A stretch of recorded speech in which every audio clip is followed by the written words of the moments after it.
Kamo Magabane. And this platform that you've joined at is called Redefining Beauty SA, or rather the Redefining Beauty movement. So this movement is a self-love and body positivity movement for females. We are pro-females, but we are not anti-men. So we have a movement that has been running for the past 6 years. We focus on self-love, confidence, body positivity, body appreciation, and body celebrations. We host a photo shoot annually, and that's how this movement began. But now we are engaging in a lot of conversations, around beauty stereotypes, and they're like, this live and this conversation that you've joined happens every Wednesday, and I profile different women just to, for today, we have a wellness expert, and she's going to be talking to us about a number of things in regards to our health, because self-love, as I believe, and I've always been saying, it does not involve just doing spas and going out and doing affirmations and all of that, but we need to be taking care of ourselves and be cognizant of our health, both physically and mentally.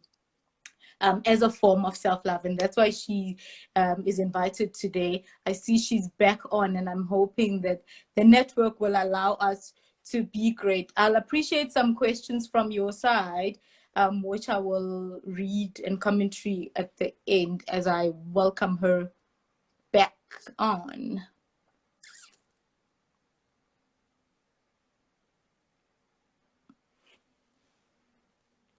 Hi, Ms. Randy. Thank you for joining.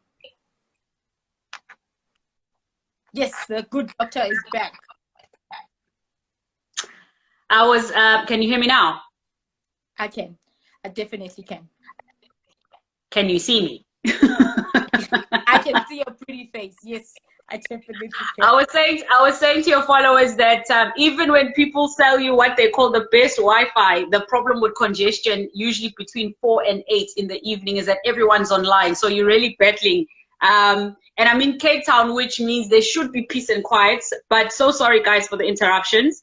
I was saying that if tonight we get too many interruptions, more than happy to come back. But I think this is the strongest signal. I've rebooted everything just to see if we can get back online. I can see you beautifully, so I think this will hold. Yeah, it sounds perfect.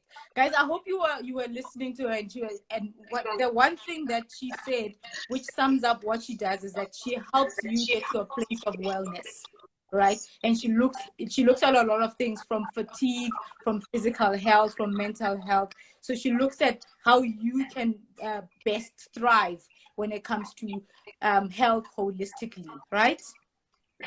I'm on the money. Yeah, I am your soldier's representative. I am your body's representative. I'm the body mechanic. Talking about being a body mechanic, I'm interested to hear your view on what you define to be beauty. This movement is about females. We talk a lot about beauty. The movement began with us wanting to challenge beauty stereotypes. So yeah, what's beauty to you as Dr. G? Kamo, for me, beauty first and foremost is your ability to really accept yourself as you are. I think there's nothing more beautiful than a woman who comes to terms with who she is as she is. It's such an important place to start. There's been a very important phrase my father told me when I was still very young and going through puberty that I've never forgotten. It's really, really something I've carried my entire life since then. And he said, through all things, the center must hold. So for me, the definition of beauty starts with your core. Is your character a character that you are proud of, that when you go to sleep at night, you say, there is a beautiful woman? It starts from your character, your values. For me, your character is made fundamental of your values, what values you stand for. The confidence and the body image for me radiate from that place. So being able to walk in your authentic truth actually allows you to look and feel beautiful. And I think part of where we've kind of gotten disconnected with this definition is because the minute you put or compare two people next to each other, you are creating a recipe for someone to feel inferior than the other, because the world is unfortunately designed to compare. So there is a whole debate going on about, has social media really, really hurt the idea of beauty over time? But I like to really address the fact that before social media, there were other factors that were actually affecting our perception of beauty. And so for me, it's your call. Do you feel enough in your own skin? Do you believe, as imperfect as you are the best possible person, best possible human being right now? And on those days that you're not, are you kind to yourself? Do you hold yourself accountable? Do you get up the next day and you try to do better? So for me, when I look at days when I feel beautiful, it's days when I've shown up as a friend. It's days when I've shown up where I'm needed. It's days when I'm able to look back on the day and go, wow, I lived well today. I made a difference. And it means different things for different people. But because of the field I'm in, I feel most beautiful. This is the interesting thing. I feel most beautiful when I've made a difference to someone else's day. That's a strange one. I've never heard that one before. Yeah. And that's what I'm saying. It means different things to different people. But for me, it is beautiful to extend a part of yourself selflessly and to know that you did it from a very genuine place, not because you're waiting to post about it, not because you're waiting to broadcast it. And I think the field I'm in helped me grow up very quickly to see beauty in a completely different way. Right. I think maybe because you deal in the health space, that's what I was saying when I was talking about you on my social media, to say health is the ultimate wealth. So what is the point of being beautiful when we are not well? Right? So that's why you have that perspective. Am I right? I agree. I mean, I work in a field where we see the best and worst of humanity. And we also see human beings at their most fragile. And for me, it's helped me as an adult redefine the meaning of beauty in a human being. And our ability to connect, to be kind, to help each other, for me, are some of the most beautiful, beautiful, beautiful things I've ever seen. So beauty is a very broad word for me. And I've enjoyed that because I think I am in a field where we look for the good. In a world that can feel very confusing, in a world that can feel painful sometimes. We get the opportunity as doctors to look at the good, to do good, and to try and be good. And that is beautiful. That is beautiful. So now, when it you know, I said we are self-love and body positivity movement. Do you feel that there's a need for such movement, looking at how you see beauty and what you do to be beauty? Yes, I think society has gone so far left. I mean, you just have to look at what fashion and beauty magazines and empires have tried to do, which is prescribe a certain look, a certain image, a certain idea. That's going to happen forever, by the way. I think the difference is we now all have access to information so easily.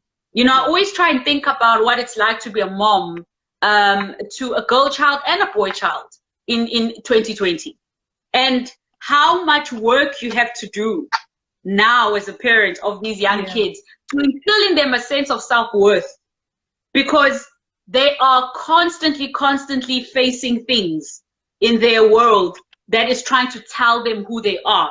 It can really overwhelm anyone. So I do think that the more forums that affirm the sense of value and worth in an individual, especially young minds, the more good we're doing as a society. And we need these forums because they remind us. Imagine this, if you are walking along a road and you've got 10 trees, so to speak, telling you that you're worth nothing.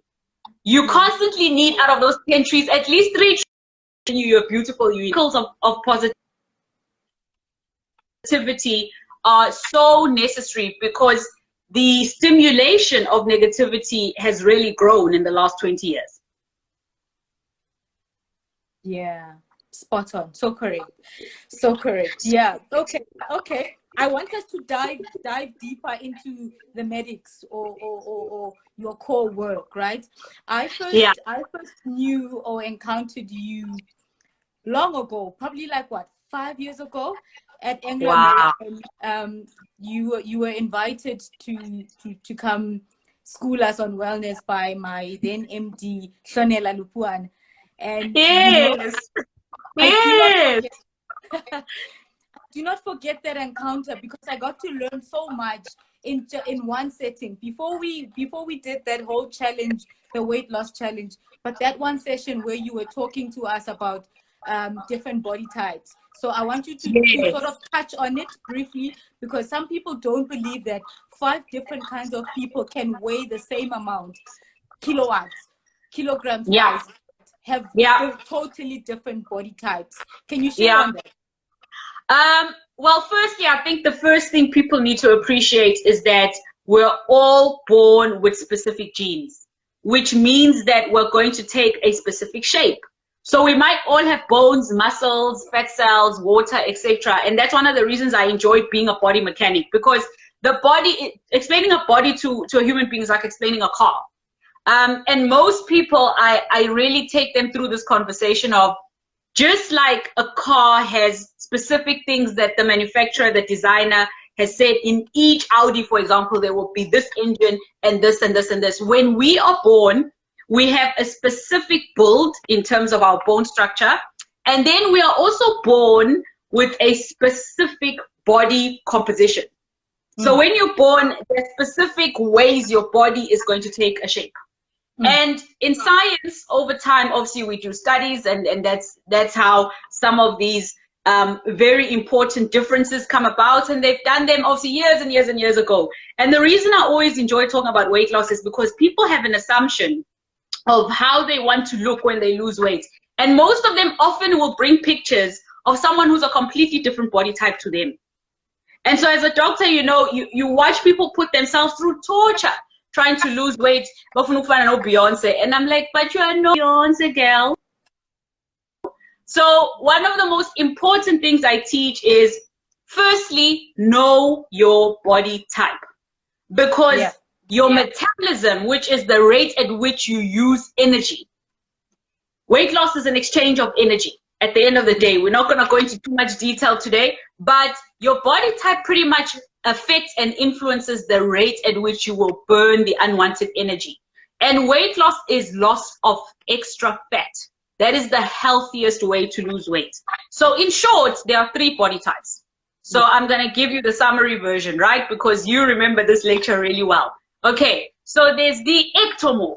The ectomorph, and you remember it always sounded like alien names, right? The ectomorph is the long and lean body type. All of us can think of that one thin friend. It didn't matter how much she eats. She's always skinny, right? So it's the lean, petite frame. These individuals are naturally born and inherit a body type where they've got little muscle and little fat cells. And so throughout their lives, they tend to keep a very lean frame. So they don't gain weight easily. Think of ballerina types, think of those individuals, right? A lot of fashion models also, if you think about it, well, those who don't starve themselves, I also like to be politically correct, will tend to have this body type. So it's long and lean. I also try and give people quick things. Then there's the mesomorph. So mesomorph are your strong and muscular people. Think Serena Williams. They have very, very strong muscle. They also have a decent amount of fat cells, but they tend to gain and lose weight quite easily. So if they just jump on a weight loss program, think of a friend you've tried to go on a weight loss program with. She's building muscle at like record speed. When are you doing the same spinning class hour? It's not happening at the same speed. So they are mostly muscular and athletic in their build. Last but not least is where most of us, 80% of African women sit in this category. It's called endomorph. The curvy girls, the curves, guys, the curves are not a bad thing. So the endomorph person tends to have more fat cells. Yeah, we are born with more fat cells. I'm an endomorph. I've accepted this. which means we've got to work almost 3 times as much when we want to lose weight. And that's the long and short of it. There's different shapes within each body type. So you can be pear-shaped, you can be hourglass, you can be apple-shaped. At the end of the day, the type you are born as is going to determine how fast or slow you lose weight. Yeah. No, that was very simple. I mean, I can keep that very simple to understand. And right. but you know, when we were doing that challenge at Anglo, yes, it was weird because I was the one that won the challenge, and I had to explain to people how did that happen, because back then usually most people when they talk weight loss, we are only talking about losing kilograms, but back then I won because I lost the most fat, you know. So people don't understand the whole bone, water, muscle, mass. Yes. You know. Yes. Tell them, expand on that body type thing. Explaining also how we can't always rely on kilograms weight wise. Absolutely. So one of the main reasons we usually use the visual of like the 60-gram woman or the 70-kilogram man, and then we show them different shapes of the same weight, is because weight loss is about losing unwanted fat. Fat occupies 3 times more space than water, muscle, and the other type. So our bodies are made up of more than 2/3, 66% water. Then you've got your muscles, you've got fat, and you've got all the other parts. So most people have gotten smarter and they've started buying the right scale, because some people are still obsessed with buying scales. And as a doctor, you must just sometimes release the people to their scales. So the body composition scale is the better scale if you want to track your weight loss. With most individuals, I always say it's lost in volume. So I often actually require my clients to buy a tape, a measuring tape. And most of them, you see what's interesting about this, Kamo, most of them start to really understand weight loss when they start feeling how their clothes fit. So people might be frustrated when they're stepping on the scale, but they suddenly come back to me, especially within 4 to 6 weeks. How, but Dr. G, my jeans are starting to fit better. My t-shirt that didn't fit me started. What's happening? Because the number on the scale isn't moving. And I said, there's the trick that you've missed for many years.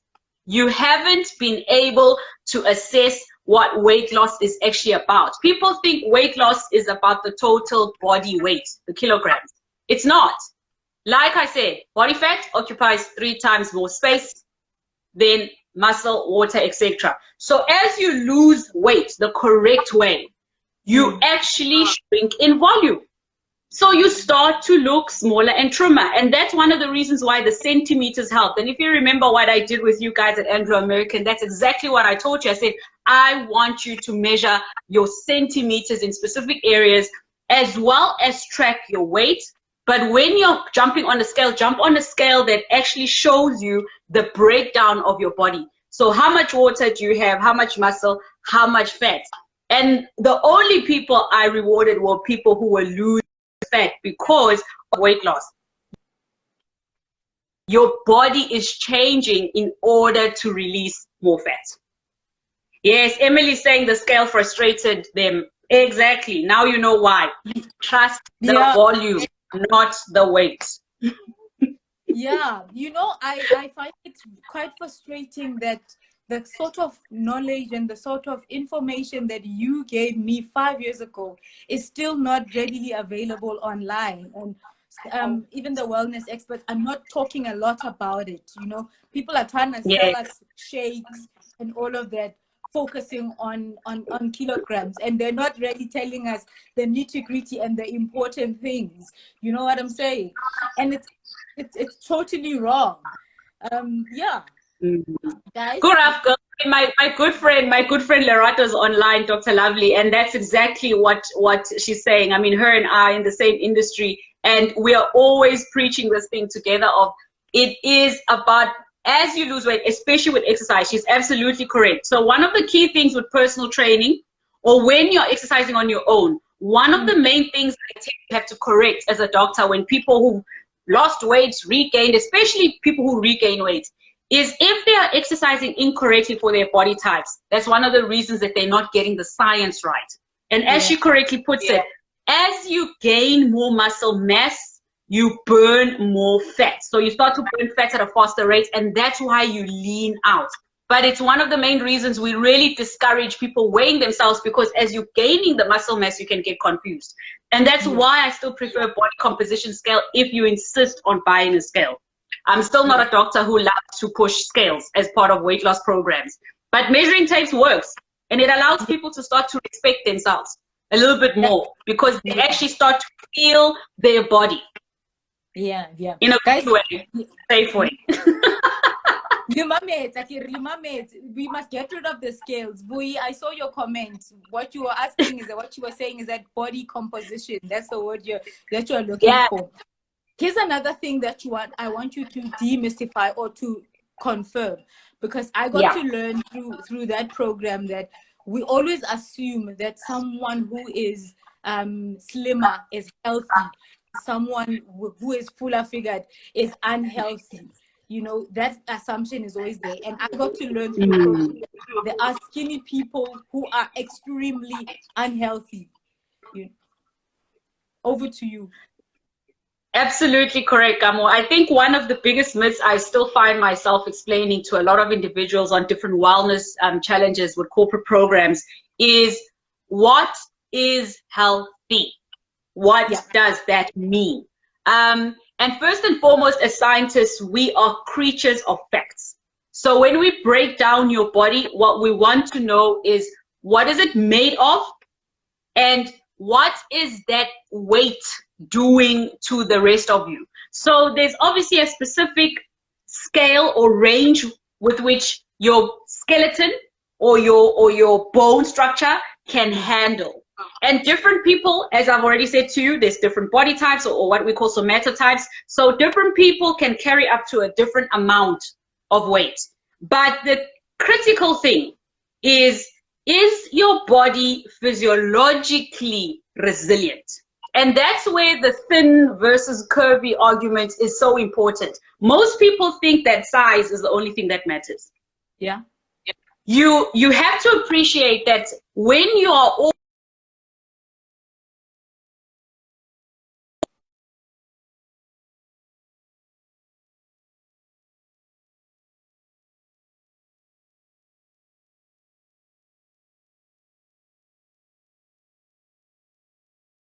to be super skinny, and they lose so much. They lose muscle and water, key things your body actually needs to run properly. So there's a certain amount of fat your body actually needs, because your body burns energy in a specific way. There's actually 4 different ways your body burns or uses energy. And that we've explained in one of my lectures where we did weight loss decoded. But most people don't appreciate that you've got to have a healthy amount, and this is specifically for women. You must have a healthy amount of fat, you must have a healthy amount of muscle, and then you must have enough water for your entire system to run well. So being thin does not mean that your body is running at an optimal capacity. You could actually be in an undernourished state, because sometimes you can be thin, but you actually have more fat cells and more water than you actually have good in muscle for your organs to be sustained well. And there are problems that come with that. I mean, I'm sure you guys have obviously heard of eating disorders and what happens to the body. And your body can shut down if it's not getting or running on enough energy in a 24-hour day. Yeah. Spot on. Phew, I'm glad this thing is being recorded. Then I'll have proof, because I've been trying to tell people this thing for the longest of time, and people are like, where do you get that? You know? So I'm happy. I'm so happy. I want to read this comment before it vanishes. Okay. So she's saying, so between 2018 and now, I went down from 107 kilograms to 95, and I seem to be stagnant and hit a plateau. So the tape is actually enlightening. You spoke about measuring different body parts. Ideally, which ones should I focus on to monitor a healthy weight? Okay, so I would go back a little bit. I'm gonna give Uyiswa, fortunately for her, she's getting a free weight loss decoded consultation live on Instagram. Right. So Visa, the first thing that I would be interested in before I even get to telling you which body parts is, what did you do in that first phase? And it would be important for me to obviously appreciate what body type you are. So what exercise were you on? What were you eating? How long were you on a specific program for you to drop from that 107 to 95? Very big deal, by the way. Really, really significant weight loss there. So 12 kilograms, no joke, but 12 kilograms of what? Is Dr. G's question. Then the second thing would be, what body size change did you go through? So what size were you before you started dropping in your weight, and then what size are you currently? So plateaus obviously will happen for different reasons. We teach our bodies at what rate to burn energy, right? And we've got to keep a certain momentum and then switch things up.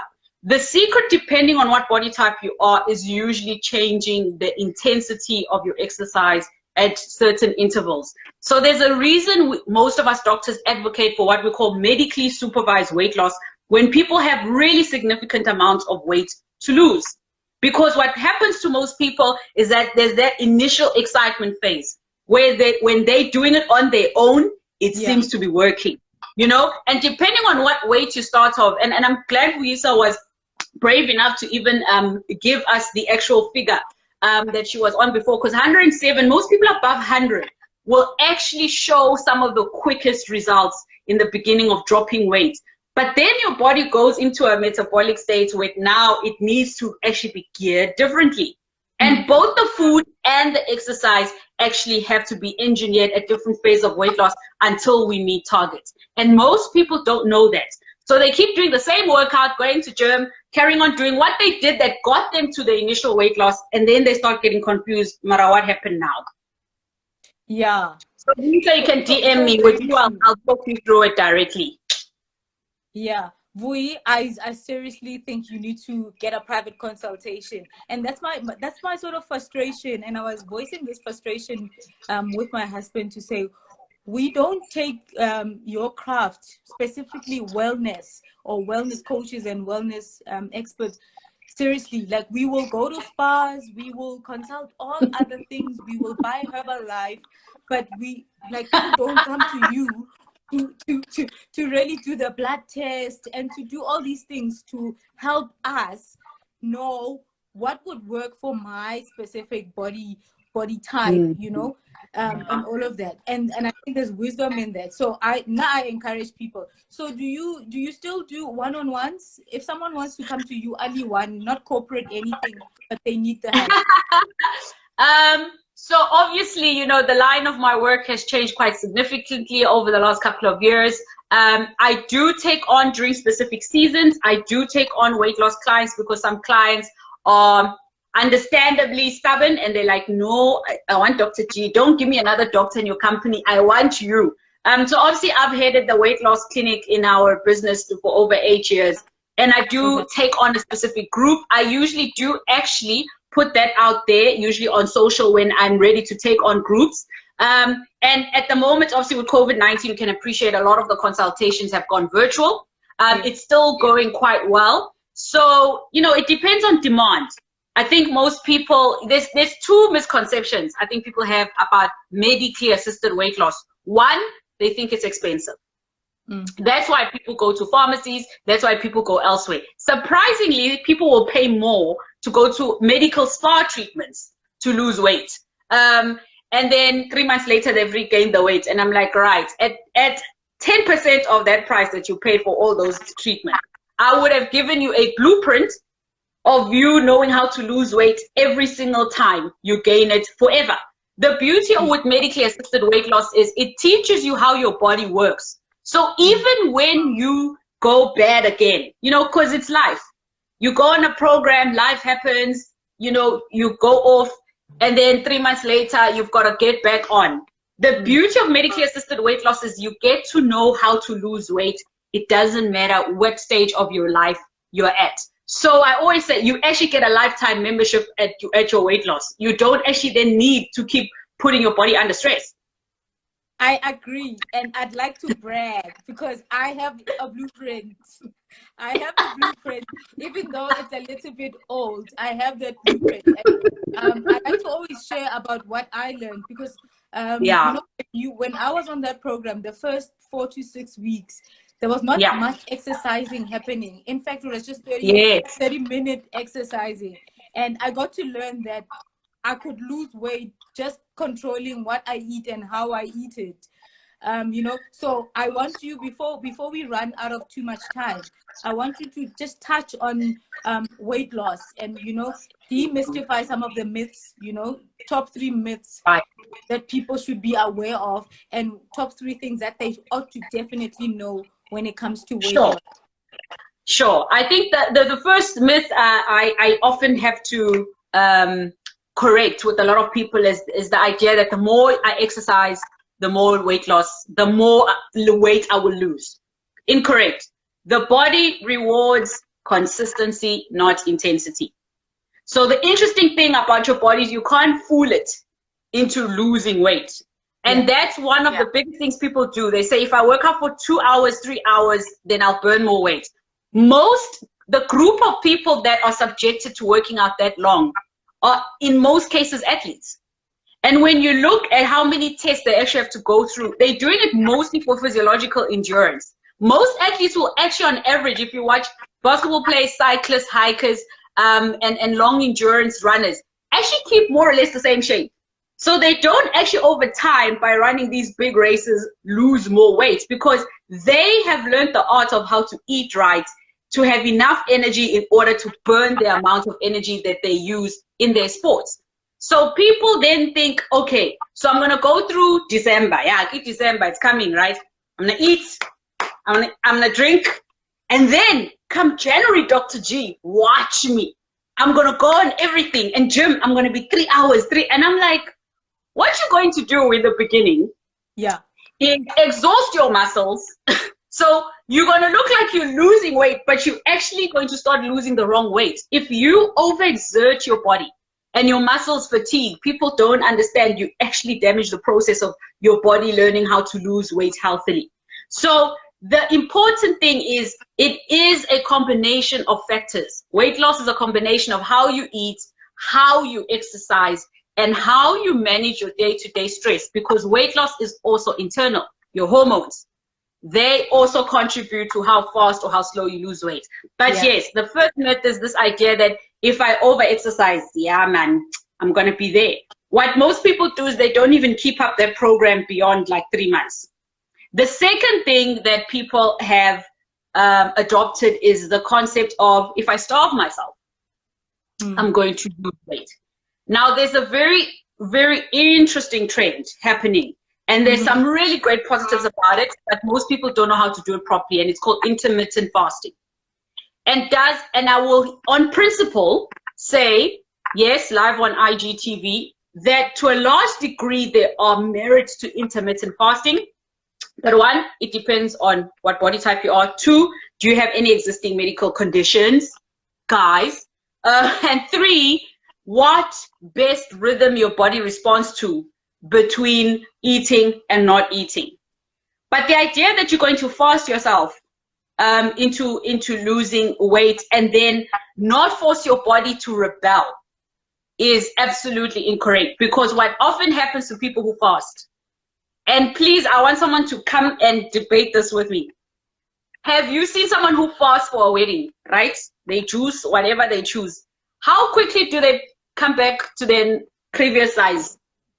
Most people don't realize that you set up your body into starvation mode, which means your body then thinks, oh my gosh, something's wrong with Kamo. We need to help Kamo. So the minute Kamo starts eating normally again, now we must actually store everything because we don't know when Kamo is going to starve again. Think also of the guys on Survivor. I always use this example because then people click.